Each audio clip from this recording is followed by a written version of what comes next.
'cause in your own space you're disconnected, and in your own mind you're not effective, and in your own time you're still attracted, but in your own life. Welcome to Out and About. We're here at the entrance to the world's largest coal export port in Carrington in Newcastle. And joining us is Georgina Woods. She's from the organisation Rising Tide. Welcome to the show, Georgina. Thanks, Aaron. For our viewers who don't know about Rising Tide, why don't you tell us a bit about yourself and what your organisation does? Well, Rising Tide is based in Newcastle, which is, as you said, the world's largest coal exporting port. We've been active for a number of years, about maybe 4 or 5 years, advocating against the causes of climate change. Globally, burning coal for electricity is one of the biggest single causes of climate change, producing greenhouse gas emissions and warming the atmosphere. And we felt that living in Newcastle and exporting the quantity of coal that we do overseas gave us a special responsibility to show our community and show our governments that exporting coal is exporting climate change, and we have to do something to change our dependence on coal if we're going to have any hope of dealing with the climate crisis. Sure. So how have you been portraying this message to governments and to the general population? Talking about coal in Newcastle was really difficult at the start. Our community has been dependent on coal for over 100 years, and the Hunter Valley as well is quite dependent on coal economically. But we just started talking to people in the community about the effect that burning coal for electricity has on the atmosphere, and Australia's role and Newcastle's very special role in accelerating climate change.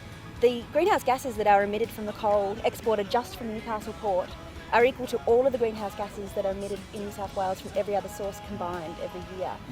And Australia also exports coal from Queensland.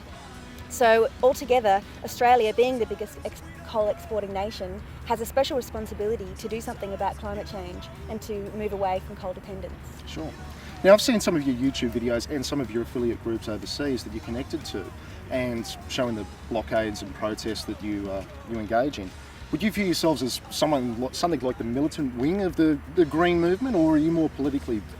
Rising Tide feels very strongly that direct action and civil disobedience are important tools in campaigning to show the community the environmental damage that's being done by the coal industry, and by showing a way that we can move away from that. Direct action and civil disobedience have a catalytic effect on arguments like this, particularly where there's a very intractable issue such as coal dependence. It's not a simple question. It's something that's going to require a great deal of political will and community feeling to get away from. And in the last 4 or 5 years that we've been advocating on this issue and taking direct action against the coal industry, the attitude of the Hunter Valley and Newcastle has really changed. We have become more aware of our role as a global player in exporting climate disaster, and we've started to question whether our dependence on coal is really worth the damage that it's causing. Now, your campaigns have placed your group in positions of committing crimes such as trespass and public nuisance, and a good number of your group have been arrested because of that. What do you say to the general population that may view your group as just being sort of crazy hippies or social pests? Climate change is the biggest issue of our time. The inconvenience that might be caused to an activist who takes this issue so seriously and who takes the responsibility, I suppose, for their community to say we need to find another way, is nothing to the huge danger and destruction that global warming is going to be and is already causing around the world. There are people who are having to relocate their homes from island nations in the Pacific already, and there has been an increase in severe storms all around the world which are killing people and moving people from their homes. Ecosystems around the world are already having trouble adapting to the impacts of global warming, and it's only going to get worse the longer we ignore the problem. So I suppose when we put issues of criminal charges for trespass against the enormity of those problems, it really seems almost petty to worry about the impact it would have on our lives. Sure. Now, your group has become mostly active in the last few years, like the last probably 3 or 4 years, you'd say. And in the 2007 federal election, we saw the environment play a bigger role than ever in people's minds and in how they were casting their vote. Yet in New South Wales, the Australian Greens were unable to get their one senator re-elected. Do you think there's any possibility that the action of groups such as yourself may have generated negativity towards the Green movement, which we could have seen in a swing away from the Greens at the election? I think the New South Wales election had very particular politics involved. I don't think that climate change is a party political issue, and Our group isn't in any way associated with the Greens. Obviously, we endorse the Greens' position on climate change as the most progressive and socially useful policy on climate change. The Socialist Alliance equally has quite a good policy on climate change, but we're not a political organisation, we're a community organisation. So I guess we draw a distinction between the operation of political power and parties and what we do, which is grassroots environmental activism. Sure. Now, on those policies, a lot of them are surrounding coal-fired power generation in New South Wales. Yep. And your group, as well as those political organisations, are against further construction of coal-fired power stations. Where would you like to see New South Wales increasing demand of baseload power come from, if it's not coming from coal? There's a lot of capacity in New South Wales for wind generation to supply power, but equally for tidal power and for solar power, solar thermal in particular, more than photovoltaic solar. There's already sort of pilot projects going on in the Upper Hunter for solar power, and there's a number of wind power projects around in New South Wales.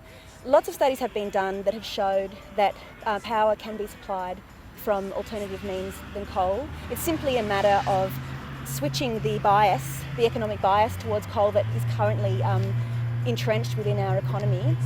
The coal industry receives substantial subsidies from the federal government to allow their operation. And the other issue, I suppose, is that climate change is really pressing upon the world now in an extremely urgent manner.